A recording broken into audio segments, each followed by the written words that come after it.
Hi, my name is Alexander, and I'm a senior AVID. And this is Miss C from the AVID team. And today we're going to be showing you how to clean out your student email.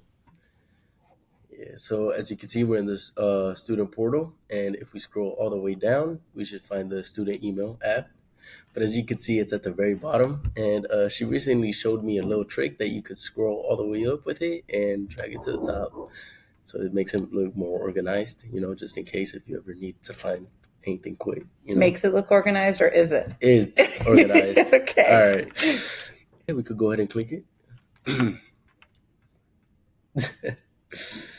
All right. So once we made it to the student email, you can see that I have over 6,000 unread emails. Oh my gosh. So, have you ever checked your student email before? No, I have not. No. Oh my. So, it looks like most of these are from Google Classroom. Yes, ma'am. So, I guess my question is, do you need all these emails from Google Classroom? To be honest, no.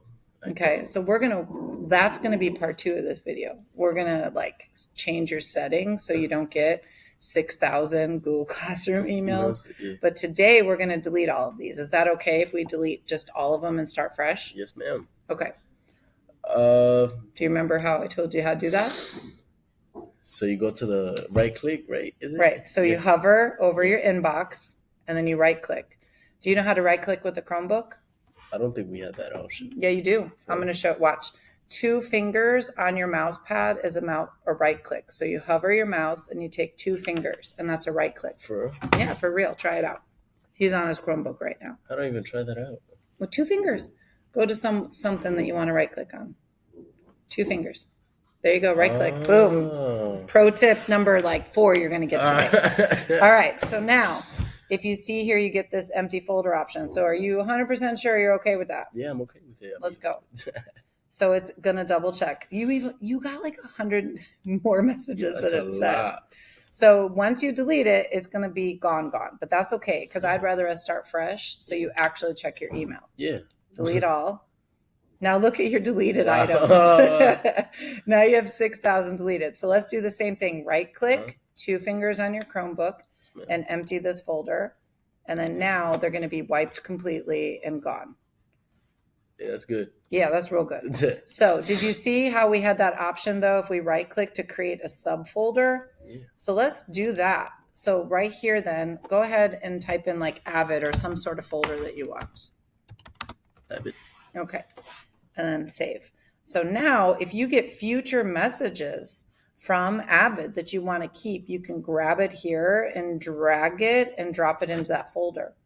And you can save it. That's it. That seems more organized. Right. And so to me, if it's in your inbox, you're either doing it, deleting it, or moving it and saving it.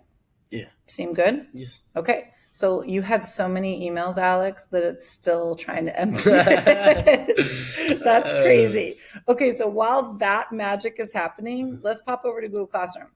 Okay. Because remember how everything was Google Classroom. Do you need 6,000 Google Classroom emails? No, I do not. Do you have it on your phone? Yes, I do. Okay. Actually. So do you get notifications on your phone from Google Classroom? Yes, I do. Cool. So here's what we're going to do. If you guys didn't see that, in the side menu, you're going to scroll all the way to the bottom to settings. Then you click it and look right here. You have notifications, email. So all of those things you got were from Google Classroom. So you can, because you have it on your phone and you get notifications on your device, who knows if that's in the circle, right? You can turn off email notifications for everything. And then you'll just get it on your app, on your phone. You want to show them that? Yeah, so it actually gives you 2 options on notifications. It says on this device or it says email. So if you have it on the device, you don't really need the email. You just need to have on the device. That's pretty much it. You should get all the notifications on your phone.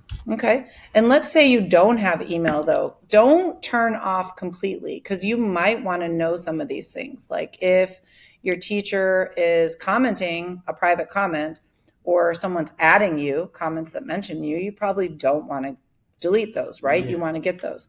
But let's say down here, do you need 100 due date reminders? Probably not. Do you need when the invitation to join a class? Nah. Do you need to know when your work is graded and returned? You can look where for that? Skyward. Yeah, Skyward. Skyward. We Eh, won't make Alex show us his Skyward yeah, today. let's not look at that. So we can turn off all of these things, and then you're just getting things that are really important, right? Yeah, Or again, because you have it on your device, we're going to turn it off completely. yeah. So let's go check back on your Outlook now. And So it's still still loading. emptying. It's thinking real hard. Look at that spinning. But now, if you get any new emails, you know they're of value, right? Yeah. Because you turned off all your Google Classroom and all of that. So that way, if you email a teacher from Skyward and they reply to you, you know you can look here and find it. Boom, you already got a new email right there coming in. So do you have any questions or about this? Oh, pretty much. Just stay organized. Stay organized. Yeah. That's a pro tip coming from a senior here. We'll see you all next week. Bye, everybody.